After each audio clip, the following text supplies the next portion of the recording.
आज प्रधानमंत्री के एक एक शब्द में अहंकार था, घृणा थी, नफरत थी, सब कुछ था। हमें जनता ने विपक्ष में बैठाया इसीलिए है कि हम आपसे सवाल पूछें, और आपको सरकार में इसलिए बैठाया कि आप जवाब दें। हमसे नफरत, हमें कोस कर क्या मिल जाएगा? सीधा सीधा कहिए, आपके पास जवाब नहीं है। हमारे साथ बचपन में एक साथी पढ़ता था, एग्जाम में फेल हो जाता था, लेकिन फिर भी तैश में आकर अपने माता पिता को कहता था, प्रिंसिपल मेरे खिलाफ है, टीचर मेरे खिलाफ है, क्वेश्चन पेपर गलत था, कुछ ठीक नहीं है। कभी नहीं मानता था, कभी स्वीकार नहीं करता था कि मेरी तैयारी ठीक नहीं। आज प्रधानमंत्री ठीक उसी बालक की तरह सुनाई दी। महीनों से जलता सुलगता एक प्रदेश, दो भागों में बंटता हुआ एक प्रदेश, एक ऐसा प्रदेश जहां के नौजवान के हाथ में कलम नहीं है, हथियार है। एक ऐसा प्रदेश जहां की महिलाओं की आबरू तार तार है। वो प्रदेश आज संसद की ओर अपने टेलीविजन पे बड़े उम्मीद से देख रहा था। आज उसकी उम्मीदें प्रधानमंत्री ने चूर चूर कर दी, तोड़ दी। आज प्रधानमंत्री के एक एक शब्द में अहंकार था, घृणा थी, नफरत थी, सब कुछ था। अपने पद की मर्यादा और गरिमा का ज्ञान या आभास कतई नहीं था। अहंकार सत्ता का, देश की मौजूदा हालत पे सवाल पूछने वाले विपक्ष के प्रति नफरत। आपकी हिम्मत कैसे होगी? आपने मुझसे सवाल पूछ लिया। क्यों साहब? हमारा तो ये राजधर्म है। हमें जनता ने विपक्ष में बैठाया इसीलिए है कि हम आपसे सवाल पूछें, और आपको सरकार में इसलिए बैठाया कि आप जवाब दें।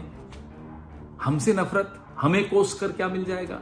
सीधा सीधा कहिए, आपके पास जवाब नहीं है। हमारे साथ बचपन में एक साथी पढ़ता था, एग्जाम में फेल हो जाता था, लेकिन फिर भी तैश में आकर अपने माता पिता को कहता था, प्रिंसिपल मेरे खिलाफ है, टीचर मेरे खिलाफ है, क्वेश्चन पेपर गलत था, कुछ ठीक नहीं है।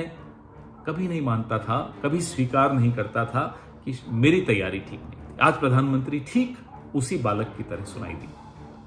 लेकिन जिस फूहड़ता का परिचय उन्होंने आज दिया संसद में, वो फूहड़ता देखकर ऐसा अफसोस हुआ कि 140 करोड़ लोगों के ये प्रधानमंत्री, चुने हुए प्रधानमंत्री, दूसरे टर्म के प्रधानमंत्री किस तरह से पेश आ रहे। अफसोस इस बात का भी हुआ कि मणिपुर में बैठा हुआ वो कारगिल का वीर जवान, जिसकी पत्नी को निर्वस्त्र करके घुमाया गया मणिपुर की सड़कों पर, वो भी ये डिबेट वो देख रहा होगा, पार्लियामेंट की डिबेट। उसके दिल पर क्या गुजरी होगी, मणिपुर के लोगों के दिल पर क्या गुजरी होगी। ये शोभा देता है। ये प्रधानमंत्री का भाषण था। यह भाषण न मणिपुर के लिए था, न देश की जनता के लिए था। यह भाषण हार की कगार पर खड़ी हुई, टूट चुकी अपनी सेना का मनोबल बढ़ाने भर के लिए था।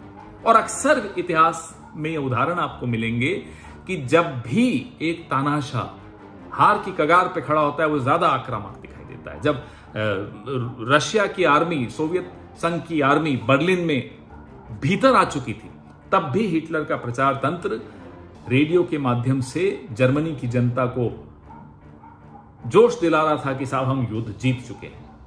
इतिहास में आपको मालूम है उसके बाद क्या हुआ। आज का भाषण प्रधानमंत्री का ठीक उसी तानाशाह जैसा। झूठ प्रधानमंत्री बोले, संसद के भीतर खड़े होकर बोले, तो बहुत अफसोस होता है। एक झूठ ऐसा जो इस देश के एक शहीद प्रधानमंत्री के विषय में आज दूसरी बार दोहराया जा रहा है। पहली बार इन्होंने 2019 की एक चुनाव की रैली में कहा था। उस झूठ को उस वक्त के flag officer commanding in chief southern naval command के एडमिरल रामदास ने उसी वक्त 9 मई 2019 को नकार दिया था, साबित कर दिया था कि प्रधानमंत्री झूठे हैं। लेकिन आज वो झूठ संसद में फिर दोहराया गया। दूसरा झूठ, मिजोरम में आईआईएमसी बनाया। अरे आपने नहीं बनाया, 2011 में उद्घाटन हो गया था उसका, यूपीए की सरकार थी। फला आइलैंड श्रीलंका को दे दिया। सिक्किम का विलय किसने कराया नहीं बताएंगे। बांग्लादेश किसने आजाद कराया नहीं बताएंगे। प्रधानमंत्री हो, पूरे देश के प्रधानमंत्री हो, व्हाट्सएप का ज्ञान मत बांटा करिए आकर संसद में। लोग हंसते हैं, पूरा विश्व हंस रहा है अब आप पर। आप अपने आप को मूर्ख बनाते रहिए कि साहब मैं जब बोलता हूं पूरा विश्व कुछ नहीं सुनता आपकी बात।